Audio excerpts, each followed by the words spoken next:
Achei. Vamos lá. Espero que vocês estejam vendo o PowerPoint aí. Se não tiver, grita.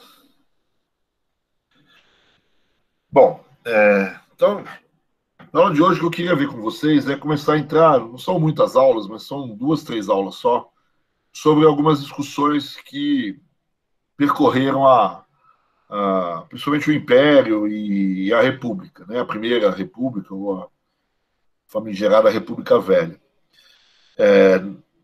Você tem várias discussões, vários debates, a gente já, nas aulas passadas, a gente viu um deles, que foi a questão da escravidão.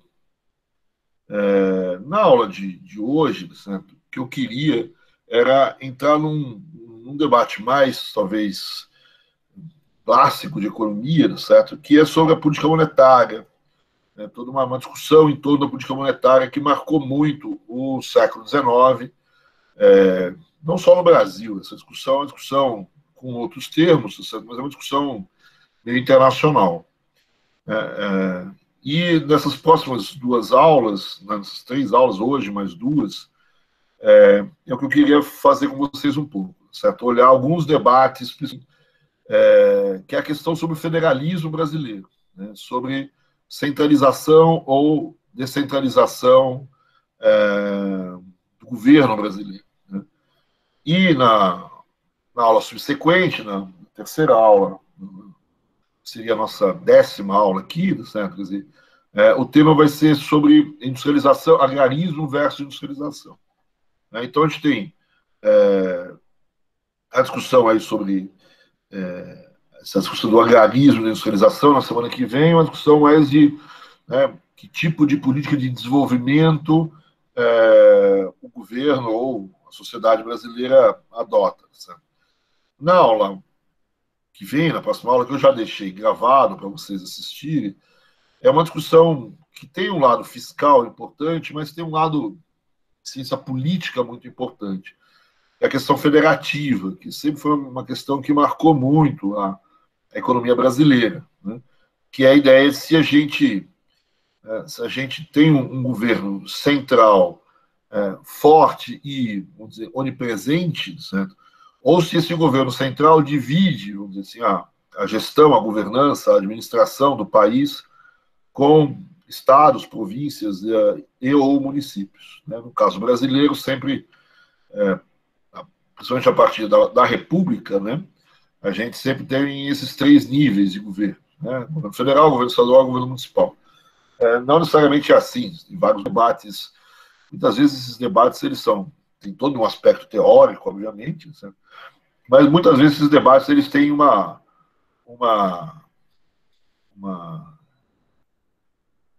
vamos dizer assim, um quê de como que eu vou dizer isso, certo? Quer dizer, vai muito além da teoria, vamos dizer assim, certo? Tem um pouco uma questão de personalidade, de personalismos aqui, quer dizer, que fica meio complicado, certo? Então você tem uma parte teórica, toda uma discussão, e a relação entre a teoria e a prática no Brasil, certo? Mas existe aí também tudo uma questão que é mais, vamos dizer assim, de apoios, de sustentações, de torcida, né? Parece mais um fla-flu aí, a torcida do Flamengo contra o Fluminense, brigando aí por certas coisas. Né? Então, por exemplo, o Rui Barbosa é um papelista de mão cheia, certo? Quer dizer, e vai ser substituído pelo Joaquim Murtinho, que é um metalista de mão cheia, certo? Quer dizer, e normalmente se você defende um, você odeia o outro, né, certo? Mais do que tentar entender o que um ou outro fizeram, né, certo? Vira aí, como eu disse, um grande fla-flu nessa história. Então, esse é o debate central que a gente tem, como conduzir a política monetária num país como o nosso, né, como no Brasil. Por que essa pergunta é importante? Né, certo? Por que essa pergunta é importante em qualquer país, né? Mas por que no Brasil ela faz alguma diferença? Né? Como conduzir a política monetária é importante em qualquer país do mundo, certo? Quer dizer, mas qual é a diferença em relação ao Brasil, certo? Aqui a questão é que são 2, né? Primeiro, a gente está século XIX, o país está sendo montado, né, está construindo uma nova nação, etc. E segundo, certo, você tem as diferenças, o que as pessoas chamam de diferenças entre um país como o Brasil e um país como a Inglaterra. Né? Não só nível de desenvolvimento, etc., mas qual é a importância do balanço de pagamentos num país e no outro, em relação ao PIB, por exemplo. Qual é a importância, vamos dizer assim, de uma pequena variação, vamos dizer assim, na balança comercial no Brasil e uma pequena variação na balança comercial na Inglaterra. Né? Variações da balança comercial inglesa, certo? Obviamente que são importantes, mas tem um efeito sobre a economia inglesa muito menor do que uma variação na balança comercial brasileira tem sobre o Brasil do século XIX. Então, a gente tem estruturas de países diferentes, né, onde a questão da política econômica é diferente. Né? O Celso Furtado ele tem uma frase importante em relação a essa questão da política monetária, no texto dele, certo? Ele é um enorme crítico da política monetária brasileira antes dele, né? Antes do século XIX, desculpa, antes do século XX, e ele critica justamente pelos autores no Brasil serem metalistas, e ele vai fazer a seguinte crítica. O metalismo, na verdade, o padrão ouro, metalismo e padrão ouro, a gente vai quase que usar como sinônimo aqui. Né? A adoção das regras do padrão ouro para conduzir a política monetária é vista pelos países europeus, é a visão dominante dos países europeus. Né? E o que o Celso Furtado diz que essa visão dominante dos países europeus veio parar no Brasil também, né? E acaba sendo uma visão importante aqui no Brasil, talvez não tão dominante quanto foi em outros lugares, mas importante no Brasil, e é uma visão assim, que, para o Celso Furtado, não se adequa à economia brasileira. Né? Então, as pessoas que defendem uma política do tipo metalista, para o Celso Furtado, são pessoas que não perceberam, vamos dizer assim, a diferença que existe na economia brasileira em relação à economia de outros países. Não percebem a importância da balança comercial, das exportações, do balanço de pagamentos, das relações exteriores para o Brasil, e o que a condução de determinados pressupostos metalistas tem no país. Então, ele vai dizer que os brasileiros têm uma espécie de uma inibição mental, né? Xinga mesmo, certo? Ele dá uma paulada assim. Né? Isso está no Formação Econômica no Brasil, certo? Dá uma paulada, uma inibição mental, chama eles meio de burros, assim, na cara dura, para não perceber que existem diferenças entre os dois países, Brasil e Inglaterra, que permitiriam você ter padrões monetários diferentes ou ter políticas monetárias diferentes. Né? Mas essa é uma discussão, apesar do Celso Furtado ser super crítico em relação ao Império e à República, né, dizendo que prevaleceu uma visão metalista de política monetária, que é uma visão ortodoxa, ligada aos grandes centros europeus, etc.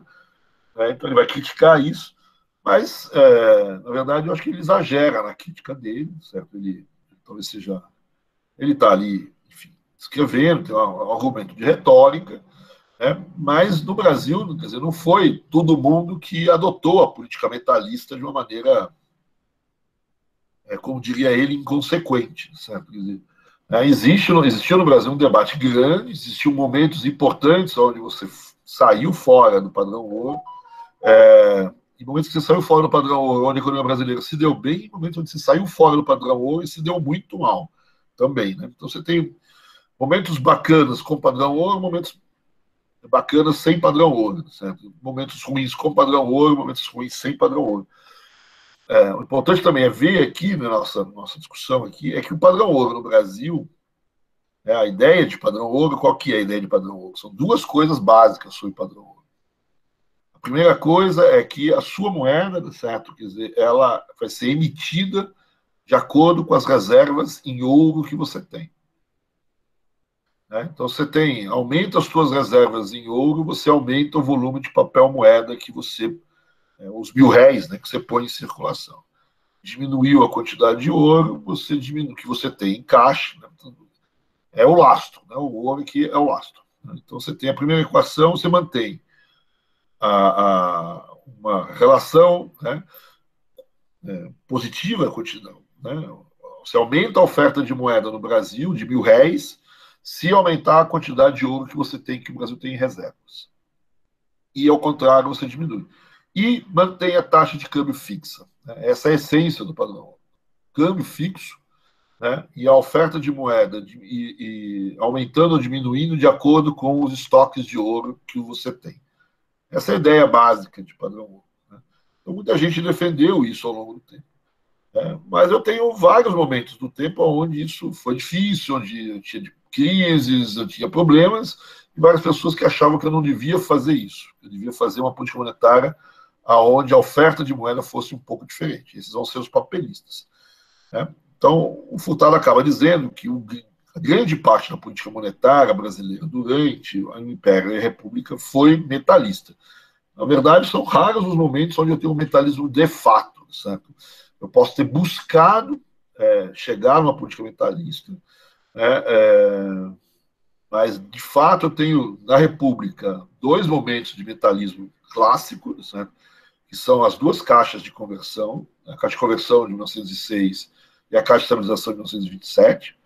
Né? E no Império eu tenho as leis que estabelecem o metalismo como como padrão monetário brasileiro, mas eu tenho uma lei em 27, eu tenho uma lei em 33, eu tenho uma lei em 46, se não me engano. Mas normalmente eu sempre tive uma prática muito pouco metalista. Então, tem a Guerra do Paraguai e acabei emitindo muito mais moeda do que eu tenho de metal. Né? Essa é a ideia metalista básica. Você emite moeda de acordo com as reservas em metal que você tem. Essa é a ideia básica da política metalista. E sempre existiu um debate no Brasil se essa era a melhor política monetária. Né? Você emitir de acordo com as reservas em ouro que você quer ou não. Você tem vários momentos do tempo onde essas coisas variaram, etc. O Furtado vai dizer que o Império e a República Velha são normalmente metalistas, e ele acha um erro, etc. Né? Ele justifica o erro dele, do museu, mas a ideia é que talvez ele tenha exagerado um pouco. E essa é a ideia da aula de hoje, a gente ver o que é, de fato, essas duas políticas, certo? E ver como essas coisas andaram um pouco ao longo do tempo, né? E variaram ao longo do tempo. Então, vamos lá, então. Então, aqui a discussão tá mudando as páginas aí, não? O slide? Aqui não está, professor. Então eu fiz o mesmo erro que eu fiz outra vez. Deixa eu mudar aqui. É um minuto aqui que eu tenho que ir.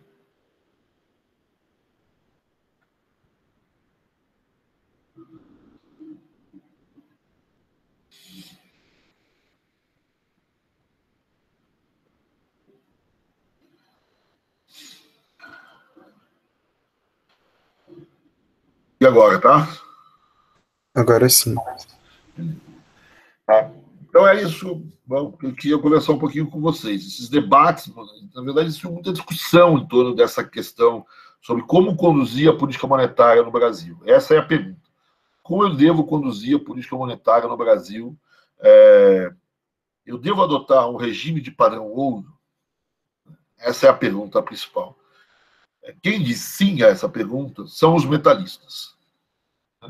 São os chamados metalistas, vão ter o nome no Brasil de metalistas. Lá fora vão ter outro nome. Né? E quem diz, olha, vamos fazer alguma coisa um pouco diferente, aí tem vários nomes, mas a principal corrente contrária era a dos papelistas, que tem uma visão de política monetária diferente, a gente vai ver daqui a pouco. E ao longo do tempo, então, você teve muitos debates e muitas idas e vindas em torno dessa questão. E é isso que eu queria ver um pouco com vocês, certo? Então, esses debates, vamos dizer assim, estão em torno, vamos dizer assim, de como a moeda brasileira se relaciona, vamos dizer assim, com a moeda metálica, com o ouro, por exemplo, ou com uma moeda estrangeira, certo? Com a moeda brasileira, a moeda que o Brasil vai definir, a moeda papel e a moeda, até com moeda mesmo, né? Confeccionada em ouro, vamos dizer assim ou não, se relaciona com a moeda estrangeira, certo? São questões sobre laços, sobre conversibilidade, e tem muitas questões também sobre a política monetária, quem pode, quem deve emitir essas coisas, sobre a taxa de câmbio e outras questões. Então, só para começar, logo de cara, quando ainda o Dom João veio para cá, certo? Quando a Vinda Família Real veio para cá, ele fundou aqui o primeiro Banco do Brasil, né? E começam a circular muito mais agora no Brasil moedas do que antes. Na colônia, não que a circulação não existisse circulação de moedas, certo? Mas era pequena, certo? Porque tinha pouca troca, pouco comércio, né? Quando vem a família real para cá, você tem uma ampliação do comércio, das trocas, etc. Normalmente o império, vamos dizer assim, desculpa, a colônia, tem um debate grande sobre isso, uma grande discussão sobre isso, mas o volume, vamos dizer assim, de moeda que eu preciso para fazer as transações acontecerem na colônia, certo? Não é tão grande assim. E esse volume de moeda vai aumentar muito com a vinda da família real, que vem não só a família real, como vem mais uns 20 mil pessoas juntas, certo? E demora para voltar para Portugal, certo? E ficam aqui, certo? Então, a pergunta, quando vem o Dom João para cá, certo? Quer dizer, bom, como é que a gente vai fazer com a moeda portuguesa, certo? Com a moeda brasileira? Então, o que vai circular aqui? Como é que a gente vai fazer essas coisas? Então, junto com Dom João veio uma quantidade relativamente grande de moedas de ouro, moedas de cobre, né, que circulavam em Portugal, né, e vem para cá, e Dom João trouxe para cá também as joias da coroa, o tesouro português, certo? Não vai deixar lá para os franceses pegarem, certo? Então ele traz para cá as joias da coroa, vamos chamar assim. Certo? E aqui começa a se discutir como é que vai ser, então, já que o governo está aqui, como é que ele vai fazer política monetária aqui, como é que ele vai fazer política econômica aqui. Certo? E aí o que se acabou estabelecendo é que você criou no Brasil um banco, que é o Banco do Brasil, né, que vai emitir uns papelzinhos, né, umas notinhas lá, certo? Quer dizer, e essas notinhas vão ter um lastro. Então, elas vão ser lastreadas em quê? Nas reservas do Banco do Brasil. E o que são as reservas do Banco do Brasil? São as tais joias da coroa. Então, as joias do Dom João VI, né, as joias do Reino de Portugal, são, vamos dizer assim, o lastro, a base sobre as quais o Banco do Brasil vai emitir papéis, bilhetes, etc. E vai colocar esses bilhetes em circulação. E aqui já tem uma discussão mesmo, antes da ida embora de Dom João, etc., sobre quanto que eu tenho que emitir de papel, se eu tenho que emitir muito, emitir pouco, qual é o lastro, qual é a relação entre o lastro e o volume de papel que eu tenho que emitir. Né? E até que ponto esse lastro é lastro, certo? Quer dizer, porque, na verdade, são as joias de Dom João, da Dona Maria, certo? Que estão ali. E quem é responsável pelas notas que estão sendo emitidas é o Banco do Brasil. Né? E essa é o primeiro, né? O problema da quantidade. E a segunda coisa é como que eu ponho essas moedas em circulação.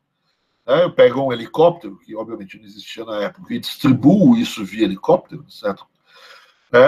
Para todo mundo, um pouquinho, certo? Quer dizer, ou, na verdade, eu pego esse dinheiro, certo? O Banco do Brasil emite esse recurso, certo? Emite essas notas, né? São notas aí, de fato, notas ou moedas metálicas que são desgastadas, etc. Então você emite essas notas, vamos dizer assim, e paga, empresta para o Tesouro, que paga suas contas. Né? Então, às vezes, o governo tem contas a dever, e é assim que ele vai botar em circulação. Quando o governo tem contas a pagar, ali ele põe essa grana em circulação. Que não sei se é a melhor forma de você fazer política monetária. Certo? Na verdade, você está colocando notas em circulação para cobrir déficit público. Então, o governo tem um certo déficit, você emite lá umas notinhas e põe em circulação. E essas notinhas, o lastro dela são as reservas do Banco do Brasil, que, por sua vez, são as joias da coroa. Então, no fundo, o governo, aí talvez seja uma coisa, o fundamento dessa história é que o governo está ali fazendo seus gastos e despesas, tem mais gastos do que receita, né? Então ele é obrigado a soltar alguns papagaios. E esses papagaios são as notas do Banco do Brasil. E o que dá o lastro para esses papagaios, né, essas moedas? São as joias da coroa, né, as propriedades do Dom João, da Dona Maria, etc. Já que eles estão gastando demais, eles estão falando, olha, você tem direito a um pedacinho das joias aqui. Isso, enfim, tem a discussão se essa é uma boa política monetária ou não, certo? Tem duas discussões aqui, certo? A primeira é se esse lastro... Aqui tem uma confusão, a gente ainda está no começo do século XIX, né? Bem antigo. Então, uma confusão entre aquilo que é propriedade de Dom João, da família real, da família imperial, e aquilo que é propriedade do governo, do Brasil, etc., ou de Portugal, do Império, etc. Você tem uma espécie de uma mistura dessas duas coisas nesse momento. E a segunda discussão é qual é a ligação entre uma e outra, certo? Quer dizer, quanto que eu emito de papelzinho dizendo que está lastreado naquelas joias, certo? Ou seja, essas joias da coroa, elas vão estar representadas num determinado lastro, vão ser um determinado lastro para aquelas moedas, quanto que eu devo emitir, certo? Qual é a relação entre um e outro? Eu soltei 200 mil réis, né, que é a moeda lastreado nas joias da coroa, certo? Mas e se eu soltar 6 milhões de réis nas suas mesmas joias da coroa, certo? Quer dizer, como é que fica esse volume de papel moeda que eu ponho em circulação? Então tem várias discussões aí, certo? Mas você fez, né? Aí chega um determinado momento, o Dom João acaba indo embora. Ele vai embora para Portugal, volta para Portugal, e as joias da coroa vão junto, porque ele não vai deixar o ouro português aqui no Brasil. Então ele leva embora o lastro, leva embora o papel moeda, né, o laço, na verdade, o ouro, as joias da coroa aqui são a própria coroa, né, a coroa do Dom João VI, certo? Quer dizer, né, todas as joias da Dona Maria, e vai tudo embora. Né? Só que as moedas que o Banco do Brasil tinha emitido ficaram aqui. Certo? Quer dizer, e agora? Como é que fica? Certo? Então, logo no início, no Brasil, nem a independente já tem um problemão, certo? Quer dizer, porque você emitiu notas que, no fundo, foram usadas para financiar os gastos do próprio governo, os déficits do governo, que o Banco do Brasil emitiu com base num determinado lastro. E agora não tem mais esse lastro. Né? E aí, o que você faz? Certo? Então, a questão monetária no Brasil começa nem antes do Brasil existir, certo? Antes de 1822, a gente já tem um grave problema com as moedas que foram emitidas aqui no Brasil, principalmente depois que o Dom João foi embora e levou o que seria o lastro dessas moedas, que seria o que sustentava essas moedas. Então, o Banco do Brasil vai acabar quebrando, ninguém vai querer aquelas notas, tem uma baita crise de confiança, vai ter problema, todo mundo querendo ouro, alguma coisa, não quer mais aquele papelzinho, certo? Que não tem nada escrito. Né? E aí a pergunta, mas por que eu tenho por que eu tive esse problema? Porque Dom João foi embora e levou o lastro, levou as reservas metálicas. Né? Algumas pessoas falam, não precisava ter esse lastro, não precisava, eu não preciso, essas moedas, elas, se todo mundo aceitasse, certo? Se o próprio governo aceitasse essas moedas como pagamento, por exemplo, de impostos, eu não preciso ter um lastro. Né? Por que uma moeda precisa ter um lastro? Certo? Quer dizer, por que eu preciso? Né? Isso é só uma questão de confiança. As pessoas querem esse lastro porque as pessoas estão desconfiadas de que aquilo lá não vai valer nada em algum determinado momento do tempo. Se o governo disser pode pagar os impostos com esse papelzinho aí, beleza, não tem problema de volta. Né? Mas mesmo assim, não sei o que, vai ter inflação porque ele emitiu demais. Enfim, pode ter uma série de questões. Mas aqui, logo de cara, logo no primeiro momento, tem uma discussão sobre, no fundo, como é que fundamenta a moeda num determinado país. E aqui vai ter um debate entre, que tem uma referência com os estrangeiros, eu não vou entrar muito aqui na discussão com o pessoal lá fora, mas é o mesmo debate que teve o Newton, o Isaac Newton, né? Quando ele teve à frente, vamos dizer assim, do que seria o tesouro inglês, tá certo? Quer dizer, ele tinha que definir o valor da libra em relação ao ouro, em relação à prata. Na época você tinha duas moedas, né? Então, você teve várias discussões na Inglaterra muito parecidas com isso, né? Na Inglaterra vai se definir duas grandes correntes, a Currency School e a Banking School. A Currency School é do Davi Ricardo, que defende o padrão ouro, defende o lastro. E você tem uma outra corrente, que é chamada Banking School, onde a moeda não tem um valor intrínseco em ouro. A moeda é só um papel que representa, que facilita as trocas. É um signo que facilita as trocas. Ele não tem um valor em si, né? Então, as pessoas que acham que a moeda tem um valor por ela própria, né? Porque, na verdade, ela tem um lastro em ouro, ela vale um pedacinho, vale algumas gramas de ouro. Esse é o pessoal do que a gente chama de currency school, os bulionistas, né, que veem a moeda como uma coisa que tem a sua origem metálica e assim tem que ser, certo? Hoje a gente não tem mais esse tipo de corrente, mas nos séculos XX, XIX, essa era muito comum. Você não imaginava uma moeda que não tivesse um papel moeda, um papelzinho mesmo, papel esses que a gente rabisca, tá certo? Quer dizer, que tivesse uma correspondência em ouro, né? Não adianta você pintar um papelzinho e dizer que é dinheiro, certo? Aquele papelzinho tinha que ter uma correspondência em ouro. Então aqui surge a tal da currency school, certo? Que a moeda tem um valor, que é o valor o valor metálico, que é o ouro, pode ser a prata, pode ser o cobre, né? E esse valor, você, para não ficar andando com quilos e quilos de ouro, você faz um papelzinho, certo? Quer dizer, e esse papelzinho mantém uma relação com esse lastro que ouro. Isso é a currency school. O pessoal da Banking School diz que a moeda, na verdade, é um signo, certo? É um papelzinho mesmo, certo? Quer dizer, não tem valor, não tem que ter um lastro por isso, certo? Quer dizer, nós não precisa ser um metal, certo? Quer dizer, o que você faz, aquele papel é só para facilitar as trocas, certo? Só para facilitar as trocas, né? Então ele tem o poder de comprar as outras coisas, e quando você vende, você pode receber aquilo para poder comprar outras coisas, né? Mas ele não tem um fundamento metálico necessariamente, não precisa ter isso, né? Hoje não tem fundamento metálico em nenhuma moeda que a gente vê, certo? Isso aqui vale tantas gramas de ouro. Isso aqui vale porque o governo diz que vale, certo? Porque alguém, você pode pagar alguma coisa com aquilo, né? Então, o pessoal da Banking School, já naquela época, imaginava a moeda nesse sentido, certo? Quer dizer, aquele papel vale porque você vai ao mercado e consegue comprar alguma coisa com isso. Você vai ao governo e consegue pagar imposto com isso, certo?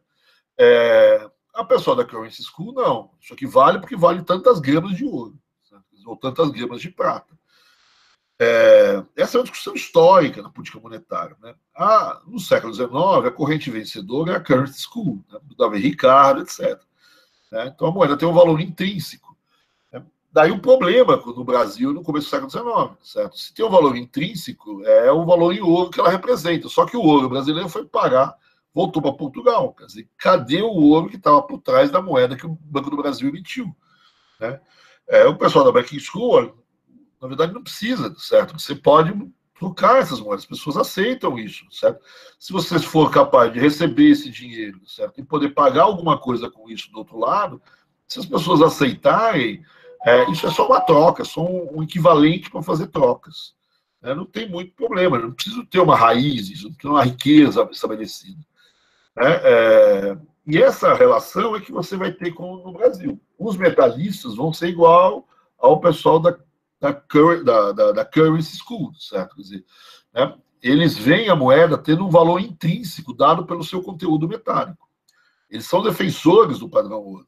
Então a moeda que está ali, ela vale algumas gramas de ouro. Tem uma relação de câmbio fixa entre as gramas de ouro e aquele papelzinho que você usa para comprar coisa na rua, certo? Então, aquela coisa na rua, você sabe que tem alguma relação com a quantidade de ouro que quem emitiu deu, se foi um banco, se foi um governo, né? Então, essa é a ideia do padrão ouro. Quando você percebe que você começa a comprar menos coisas com aquele papel, isso significa que aquele papel está perdendo valor. Por que está perdendo valor? Porque você emitiu muito papel em relação à quantidade de ouro que você tem em caixa. Então, existe um excesso de emissão, né, por algum motivo, normalmente porque você está pagando contas públicas, né, que faz com que você, a quantidade de papel que você emitiu, a quantidade de ouro que você tem, ela começa a ficar muito diferente uma da outra. Né? Então, você tem uma desvalorização do teu papel, né? Uma desvalorização cambial no sentido de que a taxa que leva entre o teu a taxa que leva, qual é o valor do ouro e o teu papel, né, sofre uma desvalorização. Eu preciso de muito mais do teu papelzinho, desse papelzinho, para comprar uma grama de ouro. Né? Apesar de, no primeiro momento, eu soltar uma... Né, como é que funciona aqui? O governo ele solta um papelzinho, né, que chama moeda, no caso do brasileiro, chama R$1.000, e diz, olha, isso está lastreado em ouro. Então, esse papelzinho, que é R$1.000, vale 5 gramas de ouro.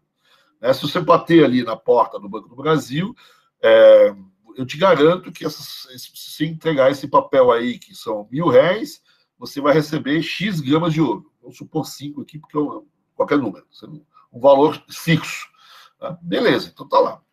Aí você começa a olhar e falar, ninguém vai ver nada aqui, certo? Eu vou emitir um monte desse papelzinho aqui, vou botar para frente, certo? Por quê? Porque eu tenho que pagar minhas contas, o governo.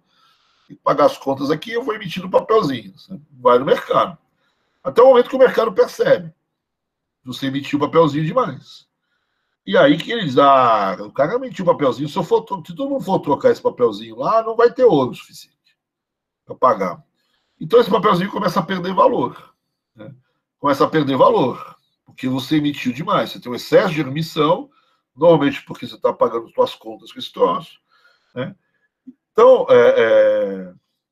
o padrão ouro, ele mais ou menos, quando você começa a ver que você tem uma desvalorização da tua moeda, ou um processo de inflação, significa que você quer trocar as coisas, outras moedas, ou os produtos, por mais o teu papelzinho. Né? Então, o que é inflação nesse caso? Certo? É que você está lá vendendo um saco de café, certo? Quer dizer, não, esse papelzinho que você tem aí, eu quero mais esse papelzinho, muito pouco esse papelzinho que você tem aí. Não, mas isso aqui é R$1.000, é dinheiro do governo, vale tantas gramas de ouro. Vale não. Vale só... As pessoas acham que vale, mas se eu pegar esse papelzinho, for lá no governo e trocar essas gramas de ouro, não vão me dar. Então, quando você emite demais e aparece a desconfiança que eu não consigo mais trocar por aquele valor, por aquela quantidade de ouro que diz que tem, né, eu tive a perda, essa moeda perdeu a sua condição, vamos dizer assim, ela tem certeza em torno dela, quer dizer, e as pessoas começam a se desfazer dessa moeda. Né? Esse é o sistema, o funcionamento do sistema do padrão. Então, o governo não pode emitir em demasia, é óbvio que ele pode emitir mais do que ele tem de ouro, mas ele tem que tomar cuidado com as pessoas olhando e não emitir em demasia. Mas a ideia toda que você passa é que cada um daqueles papeizinhos que existem na sociedade vale algum pedaço de ouro que o governo tem guardado em algum lugar. Né? Essa é a ideia metalista. Certo? O fundamento dos papéis que estão emitidos estão nas reservas metálicas, ouro, prata, pode ser qualquer coisa, que eu tenho dentro do governo. Né? As pessoas normalmente sabem que o governo emite mais do que tem, certo? Mas tudo bem, não vai todo mundo trocar ao mesmo tempo. Agora, quando as pessoas começam a imaginar que você emitiu demais, né, as pessoas, não vou conseguir trocar. Se todo mundo for trocar esse dinheiro, o governo não vai ter ouro suficiente para lavar todo mundo, ele vai diminuir a quantidade de ouro pago para cada um desses papeizinhos, né, que é a desvalorização do câmbio, a desvalorização da moeda e do câmbio. Ou é a inflação, porque na verdade significa que os preços dos produtos estão aumentando. Eu preciso mais dessa moeda para comprar aquele produto. Talvez até a quantidade de ouro que se você receber em ouro, você pega a mesma quantidade, mas naquele papelzinho que diz que vale aquela quantidade de ouro, você diz, não vale mais. Então, essa é a essência do funcionamento do chamado metalismo. Certo? Quer dizer, estabilidade cambial é dado porque o governo ele vai emitir uma quantidade de papéis com um certo lastro no ouro e não vai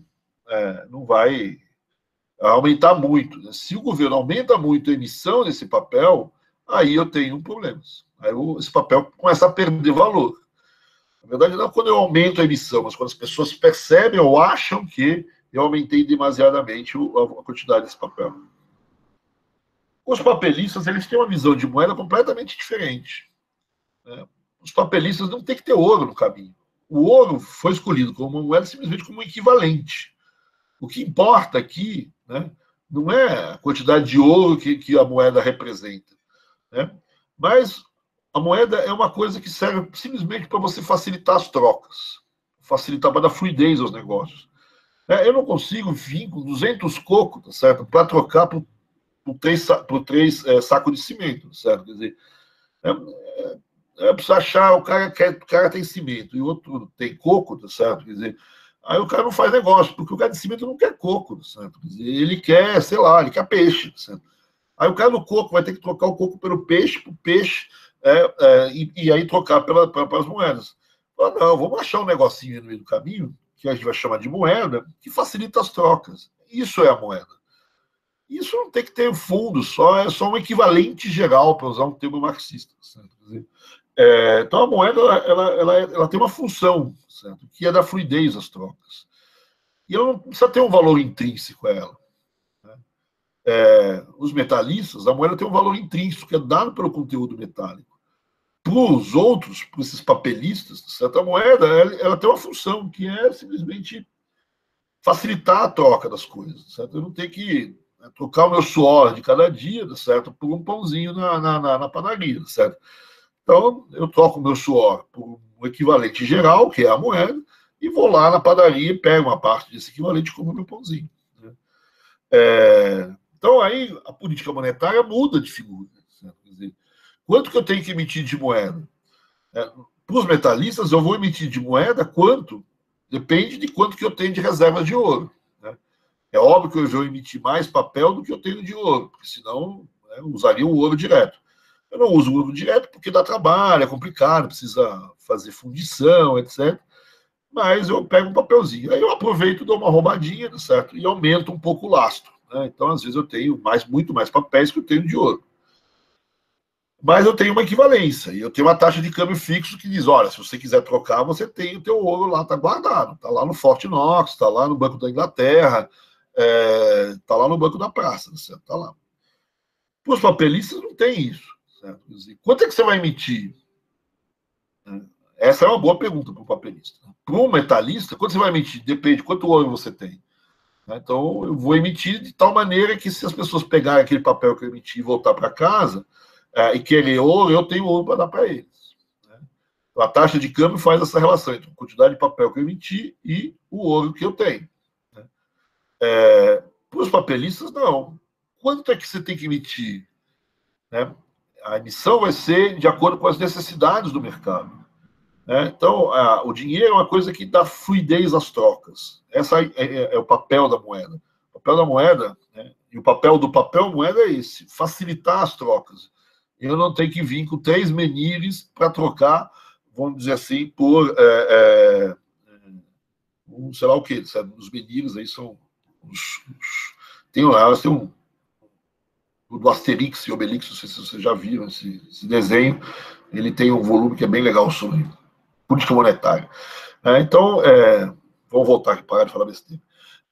Quanto que eu tenho que emitir de moeda? Quanto que eu emito de moeda? É aquilo que o mercado precisa para dar fluidez às trocas, para facilitar as trocas. Se eu emitir pouco, as trocas vai travar o comércio, vai travar as trocas. Se eu emitir demais, aí eu começo a ter perda de valor, como eu tenho no padrão ouro. Né? Então, a necessidade de mercado, o volume de trocas que acontece no mercado é mais ou menos o volume de moeda que eu tenho que emitir. Não é uma equação simples, se você emitir em função das necessidades do mercado. Os governos que querem roubar, mas parecia que é a necessidade do mercado. E a necessidade do mercado, não as do governo. Né? Quer dizer, bem diferente as duas coisas. Então, você aumentar a oferta de moeda, quer dizer, se aumentar a demanda, se as trocas aumentarem, você pode aumentar a oferta de moeda. Se, por algum acaso, as trocas diminuírem, você tem que recolher moeda. Por exemplo, você pega o Brasil, com a escravidão, o volume de trocas, monetárias era pequeno, porque você não pagava salário, você não pagava nada disso. Com o fim da escravidão, aumenta o número de trocas que eu tenho que fazer no mercado. Né? Por quê? Porque eu tenho gente que recebe salário, gente que recebe salário vai fazer compras, vai comprar lá, certo? Então, quando eu tenho o trabalhador escravo, esse cara não vai fazer compra no mercado, ele não recebe dinheiro, certo?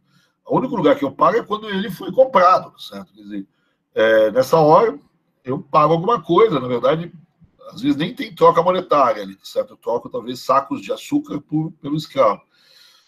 Agora, quando vem Mateus e Juliana, né, certo? Quando vem lá os trabalhadores que vão ser substituídos, esses aí eu não consigo pagar o tempo todo esses caras com saco de cimento, com saco de açúcar, ou saco de café. Precisam de dinheiro para comprar, enfim, abastecer a casa, certo? Então eles querem receber alguma coisa que seja funcional para eles comprarem os seus mantimentos, etc. Então você vai aumentar a oferta de moeda quando eu tenho a introdução do trabalho assalariado frente ao trabalho escravo. Então aumenta a demanda por moeda nesse momento, certo? Então, nessas horas eu tenho que aumentar a oferta de moeda. E a crítica dos papelistas aos metalistas é que não necessariamente nessas horas que eu estou substituindo a mão de obra escrava pela mão de obra livre, eu tive aumento de moeda, de metal, de ouro. Porque para os metalistas, como é que eu faço para aumentar o volume de ouro no mercado? Certo? Só aumento o volume de ouro no mercado para os metalistas, né, se eu tiver mais ouro. Né? Aumento o volume de papel moeda, desculpa, no mercado, se eu tiver mais ouro em caixa. Como é que eu consigo mais ouro em caixa? Ou eu descubro umas jazidas aí, certo? Quer dizer, ou, certo, eu faço troca com o resto do mundo e consigo ouro pelo superávit da balança comercial. Né? Então, por exemplo, no século XIX no Brasil, você tem um aumento das exportações, etc. E, por outro lado, um aumento das trocas por conta do fim da escravidão. Essas duas coisas não necessariamente acontecem no mesmo volume. Por isso que algumas pessoas defendem que o Brasil deveria ter uma política papelista, ou seja, emitir moeda independente das reservas em ouro, as reservas metálicas que eu tenho. Né? Porque a moeda não tem sentido, ela precisa dar fluidez às trocas. Então, se eu der fluidez às trocas, com mão de obra assalariada, eu tenho mais trocas, então eu tenho que ter mais moeda. Ponto. Um cara metalista não vai admitir isso nunca. Né? Acabou a escravidão? Tem mão de obra assalariada? Tem. Tem mais ouro no Brasil? Não. Então não tem mais moeda. Não tem que ter mais moeda. Você só vai ter mais moeda se tiver mais ouro, certo? Se tiver mais reservas. Aí eu aumento o meu lastro e eu aumento o volume de moeda. Para os papelistas, tá certo? Quer dizer, eu tenho que emitir moeda de acordo com as necessidades de troca no mercado. Agora, também tenho que tomar cuidado para não emitir demais, senão eu também vou ter problemas de inflação, de desvalorização. Né? Então, quando eu tenho no mercado uma taxa de juros muito alta, esse é um sinal para os papelistas que falta papel, que falta moeda no mercado. Independente do governo ter ouro ou não ter ouro em caixa. Certo? Quer dizer, então, quando você olha e o mercado está começando a ficar apertado, tem crise e liquidez, as taxas de juros estão altas, falta papel moeda. Então eu tenho que emitir, tenho que colocar papel moeda no mercado. Certo? Se eu colocar papel moeda demais, aí eu tenho o outro lado da questão. Então, qual é o meu fio de navalha? Não é tão simples de fazer. Para os metalistas, a discussão é mais simples. Eu faço uma relação entre a moeda que eu emito e o papel moeda que eu emito e a quantidade de ouro, e beleza, vamos em frente, certo? Independente do que está acontecendo na economia. Aumentou as trocas, por quê? Porque aumentaram as trocas, porque não tem mais escravidão, por exemplo. Então, aumentaram as trocas. Isso significa aumentar o volume de moeda em circulação? Para os metalistas, só se aumentou as reservas em ouro no país. Se não, não. Para os papelistas, não. Se aumentar as trocas, precisa ter mais moeda em circulação. Então, você chega, por exemplo, no final do Império, no Brasil, você tem um comando pelo coronel Belissário, ele é o ministro da Fazenda, tá certo? E ele diz, olha, eu não vou aumentar o volume de moeda em circulação, porque a gente teve problemas, durante a Guerra do Paraguai te emitiu demais, e não sei o quê. Eu vou segurar o volume de moeda em circulação e vou tentar voltar a fazer da moeda brasileira uma moeda que se adeque ao padrão ouro. Então ele segura a emissão. Só que nesse momento, nesse final do Império, o que está acontecendo? Eu estou acabando com a escravidão no Brasil. Se eu estou acabando com a escravidão, eu estou aumentando o mercado de trabalho. Eu estou aumentando as trocas, os pagamentos de salários, as compras, o volume de transações aumenta muito com o fim da escravidão. Então eu tenho enormes crises de liquidez no final do Império no Brasil, porque falta moeda, falta papel, certo? Quer dizer, falta papel, moeda, certo? Porque eu tenho uma política metalista que vai fazer aumento da oferta de moeda só se aumentar o volume de ouro que o Brasil tem em lastro. É a única forma de aumentar a oferta de moeda. Então, o lastro define se você aumenta ou diminui a oferta de moeda. Para um papelista, a oferta de moeda ela tem que se adequar à demanda, de modo a taxa de juros fica relativamente estável. Um metalista, ele vai dizer, a troca de moeda por dólar, de moeda por ouro tem que ser estável. Então eu não posso emitir demais. Eu só posso emitir mais se eu tiver mais ouro. Se eu perder ouro, inclusive, no mercado internacional, se eu tiver sucessivos balanços de pagamentos negativos, onde eu mando reservas embora no país, eu tenho que diminuir a oferta de moeda no país. Diminuir o meu lastro, diminuir minhas reservas em ouro, eu diminuo a oferta de moeda. Então, para um metalista, certo? Quer dizer, eu aumento ou diminuo a oferta de moeda de acordo com o volume de ouro que eu tenho em caixa ou não. E esse volume de ouro depende de eu descobrir ouro no mercado, na rua, certo? E de eu ter balanço superávit no balanço de pagamentos. Se eu tiver superávit no balanço de pagamentos, entra mais ouro, eu posso emitir mais moeda. O importante aqui é o câmbio ser fixo. O câmbio tem que estar estável. Essa é a variável-chave para os metalistas, e para o Ricardo, etc. É fixar a taxa de câmbio. A taxa de câmbio do padrão ouro é fixa. Os papelistas eles vão dizer, não, o importante é manter a taxa de juros estável. Tem que estabilizar a taxa de juros na economia brasileira. Então, se aumentar a demanda por moeda, certo? Para fazer transações, para fazer investimento, etc., tem que aumentar a oferta. Se aumentar a taxa de juros, significa que está faltando moeda nessa economia. Se tem excesso de moeda, a taxa de juros vira negativa, vamos dizer assim. Então, você tem um debate enorme, não só no Brasil, como no mundo, de como gerir a política monetária. Então, você tem os papelistas, que defendem uma política monetária fora do ouro, fora do metal, de acordo com as necessidades de mercado. Então, as transações cresceram no mercado, cresceram. Então, tem que aumentar a oferta de moeda. As transações diminuíram, então diminuiu a oferta de moeda. Como é que eu vejo isso? Se as transações aumentam ou diminuem? Se as transações aumentam e está faltando moeda no mercado, a taxa de juros sobe. Então eu tenho que responder esse aumento da taxa de juros com o aumento da oferta de moeda. E os metalistas? Como é que eu aumento a oferta de moeda e como é que eu diminuo a oferta de moeda? Depende das reservas em ouro que você tem. Se as suas reservas em ouro estão caindo, eu tenho que diminuir a oferta de moeda. Se as suas reservas em ouro estão subindo, eu tenho que aumentar a oferta de moeda. Então, quando eu pego a ideia, um papelista clássico é o Rui Barbosa. O Rui Barbosa vai dizer, mas no Brasil não tem ouro. Então, não tem ouro, certo, no Brasil. Que ele pega justo antes dele ser ministro da Fazenda. Essa falta de ouro que tem no Brasil, bem no final do Império. E ele vai dizer, olha, está faltando ouro no Brasil. Crítica papelista. Falta ouro no Brasil e falta papel moeda, porque os caras que estão comandando o Brasil são todos metalistas.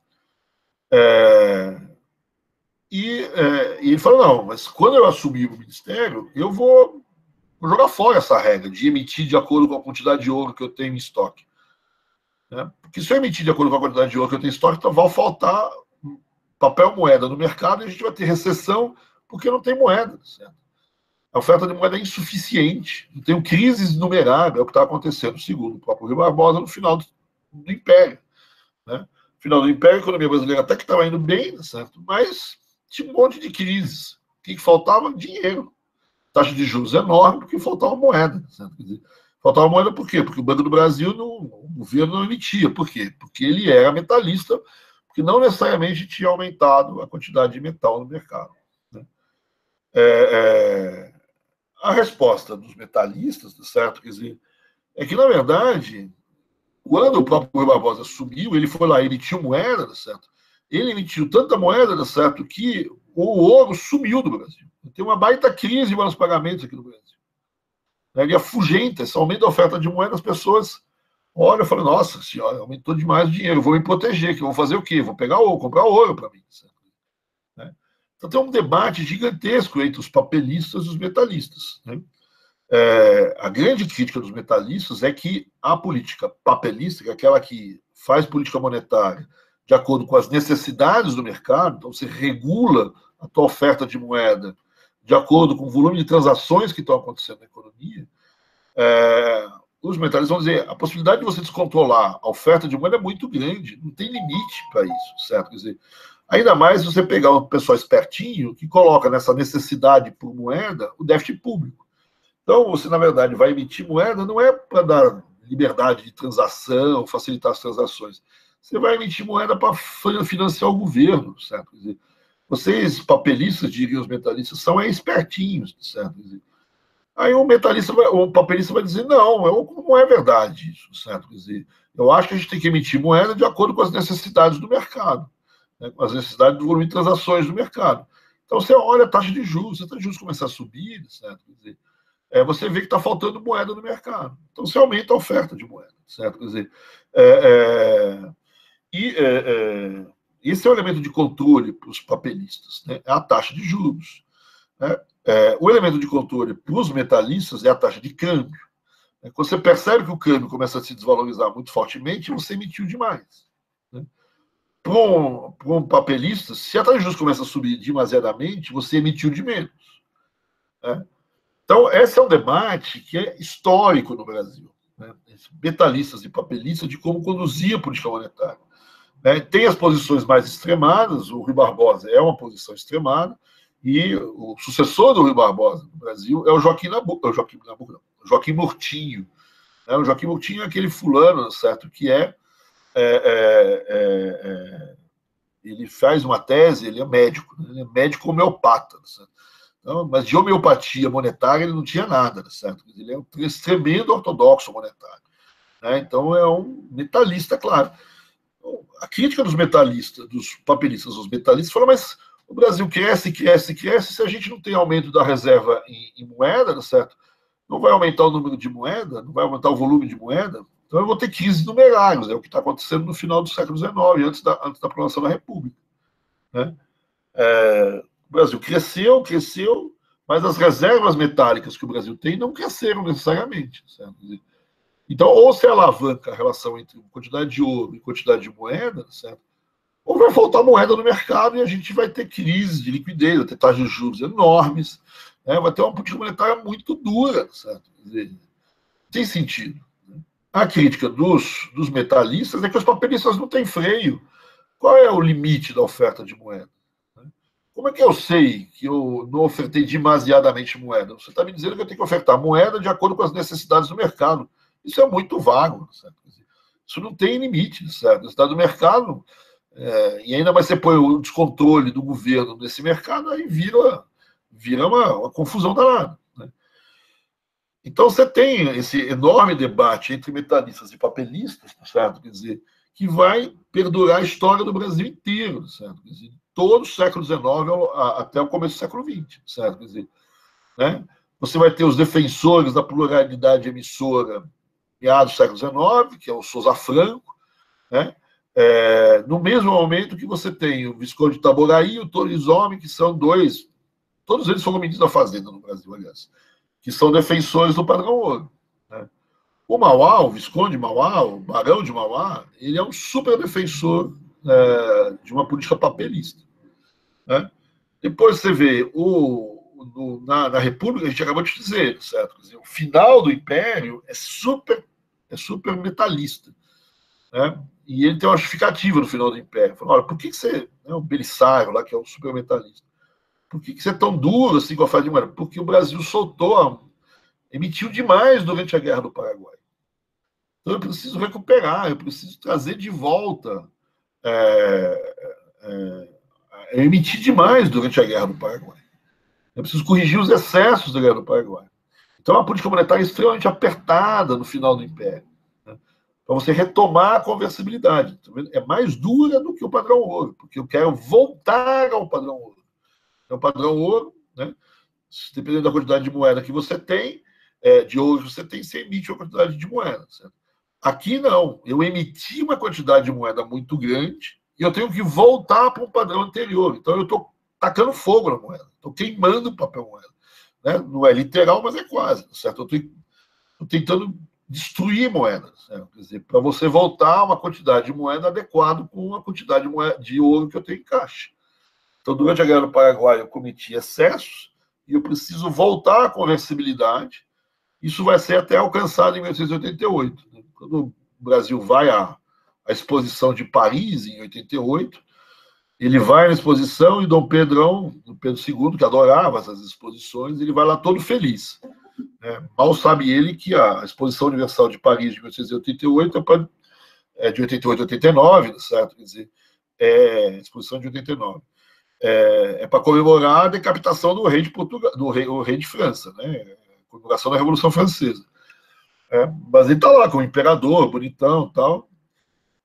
Mas ele vai. Por que ele vai de boa, certo? Porque ele se sente um cara que voltou a ser o imperador de um país desenvolvido, um país sério. Por que isso para ele? Porque, a gente acabou com a escravidão. 2, o Brasil voltou ao padrão ouro. Porque o padrão ouro era, vamos dizer assim, aquilo que deveria ser feito. Então ele está todo pimpão lá, o Pedro II, lá em Paris, certo? Dizendo que o Brasil passou a ser um país desenvolvido, porque voltou a adotar o padrão ouro, conseguiu, vamos dizer assim, fazer a sua política monetária de acordo com o estoque de ouro que eu tenho em caixa, né? E, por outro lado, também acabou com a escravidão. Né? E o que está acontecendo no Brasil? Né? Ele está perdendo a cabeça aqui, né, certo? Ele está sendo posto para fora, certo? Quer dizer, do Império. Né? E uma das razões é as quantidades de crises que eu tenho no Brasil antes do Império, antes do fim do Império. Certo? São crises enormes de numerário. Falta dinheiro no Brasil, falta moeda no Brasil. E os papelistas estão dizendo, olha, vocês economizaram tanto na emissão, certo? Quer dizer, que não tem dinheiro. Né? Quando tem safra, o dinheiro vai todo para as fazendas de café. Para pagar o quê? Para pagar as pessoas, porque agora não tem mais mão de obra escrava, tem mão de obra livre. Então, na verdade, quando tem mão de obra livre, aumentou a demanda por moeda. Certo? Aumentou a demanda por moeda porque eu tenho que pagar os salários das pessoas. Com os escravos, eu não tinha que pagar salário nenhum. Certo? E essa aumento da demanda por moeda não tem contrapartida numa política metalista. Né? Numa política papelista, esse aumento da demanda por moeda significaria que o governo tinha que aumentar a oferta de moeda. Né? Então, a crítica aqui no final do Império é que o sistema monetário é inelástico no Brasil. Né? Ele não tem essa elasticidade de aumentar a oferta de moeda, diminuir a oferta de moeda, dependendo do aumento da demanda. A demanda por moeda está aumentando aqui, certo? Não é para, enfim, para pegar o dinheiro e jogar no cassino, certo? É pegar o dinheiro para pagar os trabalhadores, certo? Para pagar, converter, vamos dizer assim, as riquezas em meio líquido, certo? Quer dizer, então, os donos de fazenda de café tinham dinheiro, mas eles estavam todos em aplicações, em terras, etc. Eu preciso ter uma elasticidade na oferta de moeda, certo? Aí passa o Império, assume a República. Né? A República faz o quê? Chuta o pau da barraca. Certo? Aí vem Rui Barbosa, né? E é um papelista dos diabos, certo? Faz a lei bancária de 1890, mas aí também ele quadruplica a oferta de moeda. Certo? Né? Aumenta um pouquinho a oferta de moeda para readequar a demanda à oferta, mas ele vai dizer, olha, a demanda por moeda no Brasil cresceu muito. Né? Por quê? Porque a gente acabou com a escravidão. A escravidão, eu não pagava, eu tinha um monte de transações que eu não pagava. Né? Era escravo, um monte de coisas que eu só fazia e não pagava. Agora não, eu tenho aumento de demanda por moeda, por transação. E se eu me continuar metalista, eu não tenho aumento da oferta. Então eu vou ter problemas. As taxas de juros vão subir, como subiram nos momentos anteriores à República. Então eu preciso aumentar a oferta de moeda. Aí tem a lei bancária de 1890. Só que talvez ele aumente um pouco demais a oferta de moeda. aumenta tanto a oferta de moeda que eu vou ter problema no câmbio, vou desvalorizar o câmbio. Aí os papelistas viram como aumentou demais a oferta de moeda, então é uma discussão interminável essa história. Né? E vai aparecer o Joaquim Moutinho depois e vai xingar o Rui Barbosa. Certo? Quer dizer, né? Então, o Rui Barbosa ele é um papelista. Certo? Quer dizer, ele acha que a quantidade de papel moeda em circulação no final do Império é muito pequeno, dado que o volume de transações nessa economia cresceu. E cresceu por quê? Porque acabou a escravidão. Com o fim da escravidão, um monte de transações passam a ser feitas com dinheiro. Né? Os escravos não tinham transações, eram feitas tudo dentro da fazenda, certo? Não tem transação. Você vai lá e planta a batata, certo? Você vai lá e colhe o algodão, colhe o café, né? E não paga nada por isso. Quando aparece Mateu e Juliana lá no meio das fazendas de café, tem que pagar o Mateu, certo? Quer dizer, o Mateu volta para casa, tem que comprar o leite do rebento, certo? Não que os escravos não tomassem leite ou não comessem, certo? Mas eles não pagavam por isso, certo? Quer dizer, né, eles recebiam mal e porcamente, mas recebiam isso em físico, certo? Eles não recebiam salário para fazer as coisas. Então, a economia monetária sem escravo aumenta muito. Essa é uma das defesas do Rui Barbosa para aumentar muito a oferta de moeda e fugir do padrão ouro. Se eu seguir o padrão ouro, eu não vou conseguir aumentar a oferta de moeda a ponto de dar o volume de moeda que eu preciso. Né? Depois vem só que ele talvez tenha chutado um pouco o pau na barraca, certo? Tenha sido excessivamente ofertante, certo? Quer dizer, aí veio o Joaquim Moutinho e falou: olha, esse Rui Barbosa é louco, certo? Ele aumentou a oferta de moeda em demasia, não tem lastro, não tem nada que freie esse aumento. Esse é o problema dessas políticas papelistas. Não tem freio, eles dizem que aumentou a demanda e vão aumentar a oferta, certo? Quer dizer, até onde, certo? Os metalistas têm um freio, que é a quantidade de ouro que eu tenho em caixa, certo? Né? E eu tenho que trazer essa moeda de novo, certo? Então, o Joaquim Moutinho, quando vem, ele vai consertar, vamos dizer assim, os excessos do Rui Barbosa. Tem mais alguns detalhes no caminho, certo? O Rui Barbosa defendia, no começo, uma pluralidade emissora. Quem emite, quem não emite. Está cheio de detalhes nessa discussão aí da política monetária, de quem emite, quem não emite, etc. Mas eu tenho, no fundo, uma discussão básica aqui, e ela é histórica no Brasil durante todo o Império, certo? Até onde eu tenho que emitir de acordo com um lastro metálico, certo? Quer dizer, até onde eu tenho que fazer isso. Lembrando que países, talvez, periféricos, certo? Esse lastro metálico ele varia muito, certo? E ele é grande frente ao resto da economia. Né? Então, as grandes variações do lastro, por quê? Porque as exportações são fundamentais na história brasileira, nesse período. Né? Então, eu não posso ficar dependendo de exportação subindo e caindo, aumentando e diminuindo a oferta de moeda, certo? Essa é uma das críticas que eu tenho ao papel moeda. O que o Furtado faz, a ideia de você ter uma política monetária de acordo com a currency school, certo? Quer dizer, ou de acordo com o padrão ouro, que é a currency school, a principal corrente de política monetária internacional, que é a defensora do padrão ouro. Se o Brasil só emitir moeda de acordo com o ouro que ele tem, certo? Quer dizer, ele primeiro vai variar muito a oferta de moeda, porque toda vez que tem um balanço de pagamentos negativo, sai ouro do Brasil, né? Tem que diminuir a oferta de moeda, e o contrário, então tem oscilações gigantescas. Né? A quantidade de ouro que eu tenho, certo, em caixa, não é suficiente para o Brasil, porque, no fundo, a quantidade de ouro que eu tenho lá na época do Dom Pedro e na época do Rui Barbosa é mais ou menos a mesma. Eu não tenho um aumento do lastro tão grande assim. Eu não posso ter a mesma quantidade de moeda em 1850 e em 1920, certo? Quer dizer, o Brasil cresceu muito, tem que ampliar esse lastro. Né? Então, vai ter os Joaquins Murtinhos da vida que não vão querer aumentar o lastro, esses caras muito radicais, mas vai ter o pessoal que é papelista e fala: não, vamos fazer o seguinte, vão manter o lastro, mas vão mudar a relação entre o lastro e a quantidade de moeda. Você tem muita nuance nessas discussões, como eu já estou em cima da hora aqui, a gente pode depois talvez voltar em outro momento para a gente completar um pouco essa discussão aqui da papel moeda. Mas, basicamente, eu tenho duas posições clássicas aqui no Brasil, com uma posição mais forte, que é dos metalistas, né, que é do Joaquim Murtinho. Então, a dos metalistas é da Currency Schools na Inglaterra, do Davi Ricardo, esses caras. E eu tenho que emitir moeda de acordo com o lastro metálico que existe no teu país.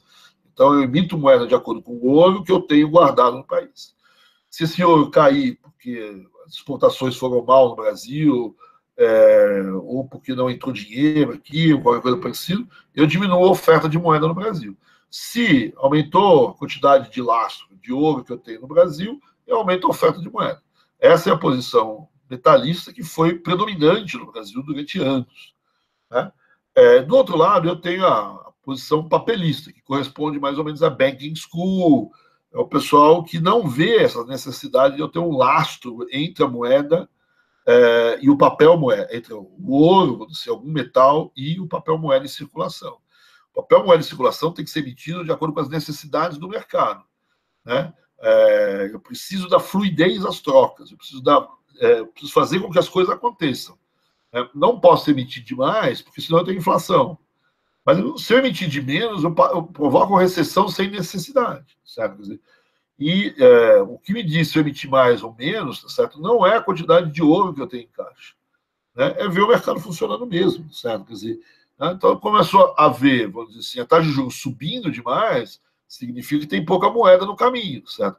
Começo a ver a inflação, começo a ver que eu tenho problemas de taxa de juros muito, muito baixas, até negativas. Opa, estou emitindo demasiadamente, certo? Então eu preciso voltar atrás. Se a taxa de juros sobe, eu diminuo a oferta, eu aumento a oferta. Se a taxa de juros está muito baixa, eu aumento a oferta de moeda.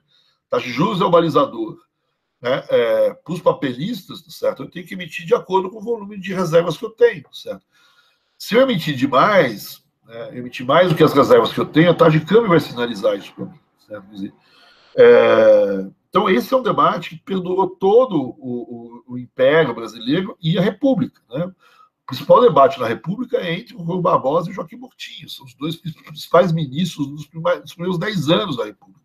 Né? Não vou ter tempo aqui de a gente ver todas as nuances, mas tem ali, vocês têm um texto, se vocês quiserem dar uma olhada, certo? Ou se vocês quiserem, a gente pode voltar a esse tema nas próximas aulas. Certo? Mas eu sempre tive, né, esse conflito na economia brasileira, principalmente por quê? Porque em termos internacionais, o padrão ouro era um padrão que se estabeleceu nos países desenvolvidos. Né? E a crítica no Brasil, de alguns, como o Rui Barbosa, como o Mauá, como vários outros, é que isso pode valer para os países centrais, mas para nós, no Brasil, tem um problema, certo? Quer dizer, qual é o problema, certo? Quer dizer, a gente tem uma quantidade, o nosso balanço de pagamentos é muito importante no total da economia brasileira. Então, quando, no padrão ouro, quando varia o balanço de pagamentos é um pouco positivo, um pouco negativo, isso varia as reservas, isso varia a oferta de ouro. O que acontece no Brasil é que essas variações são muito grandes, certo? Quer dizer, e uma coisa que é muito importante para a economia brasileira, ou seja, o balanço de pagamentos varia muito no Brasil, e o balanço de pagamentos é importante na economia brasileira. Né? No tamanho da economia brasileira, o balanço de pagamentos é muito grande.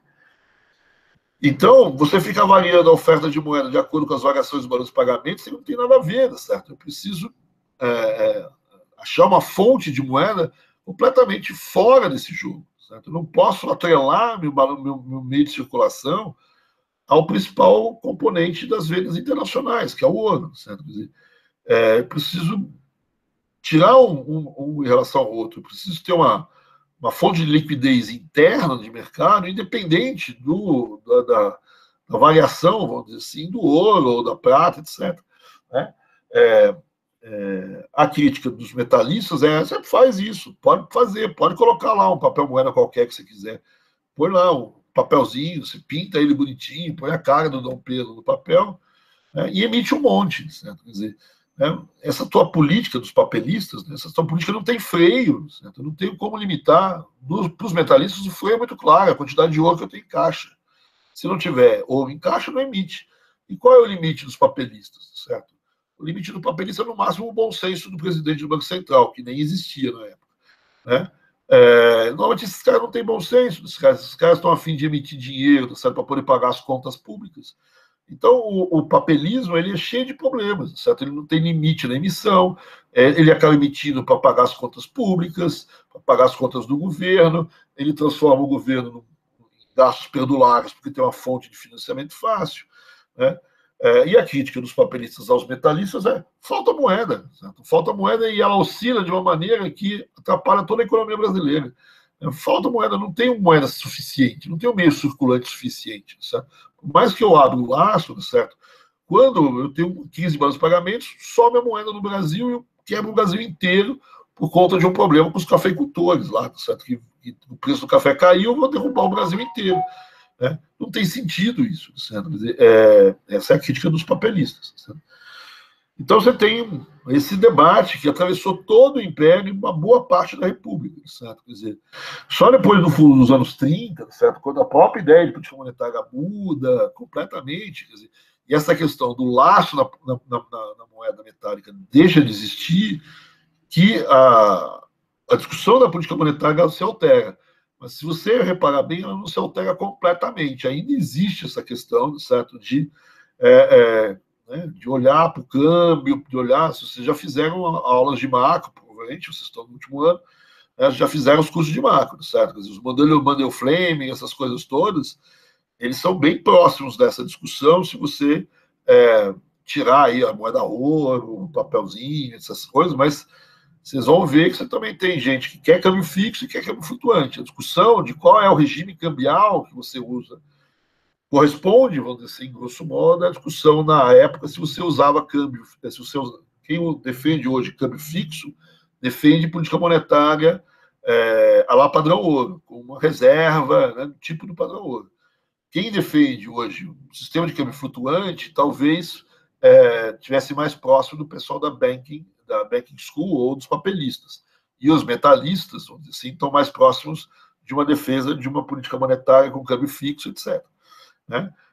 Então, tem muita relação ainda com os dias de hoje, apesar de não ter mais essa ideia de você emitir de acordo com o lastro de ouro que eu tenho em casa. A não ser em alguns momentos, o Brasil fez isso em alguns poucos momentos na história, certo? Mas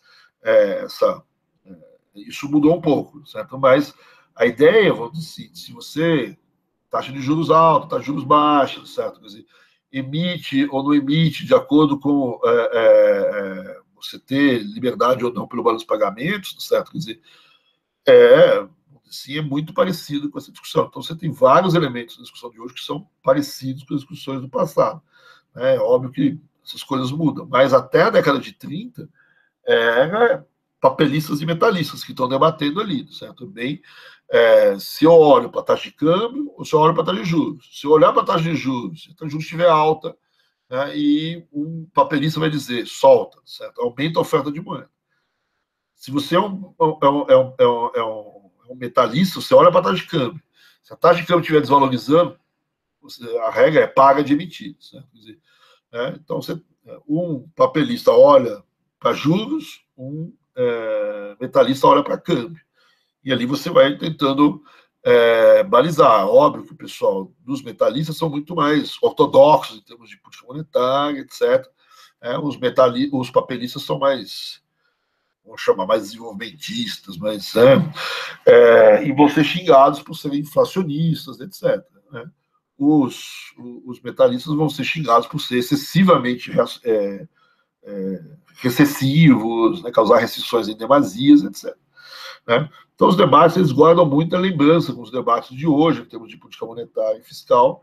Só tem a questão aí do mito, né, do ouro, da prata, dos metais que se mete nessa história. Né? Se você tem que emitir de acordo com as reservas ou não, né? Se você disser que tem que emitir de acordo com as reservas que eu tenho de metais, você está nas correntes, vamos dizer, ligadas aos metalistas. O debate é quanto, né? Qual é a relação entre essas duas coisas. Se você tem uma possibilidade de oferta de moeda independente das reservas metálicas que você tem, que você olha mais se o mercado está andando ou não está andando para a taxa de juros, você é um papelista, certo? Então, isso guarda alguma semelhança com algumas defesas de política monetária atuais, certo? Mas isso separava o joio do trigo lá na época do Império, certo? Quer dizer, separava bem as pessoas naquela época. Deixa eu parar aqui que eu preciso dar uma outra aula aqui, certo? Foi mal. Tudo bem? tem mais ninguém na aula. Todo mundo já foi embora. Beleza. Deixa eu me despedir rápido de vocês, certo? Porque eu preciso já entrar na outra aula aqui, certo?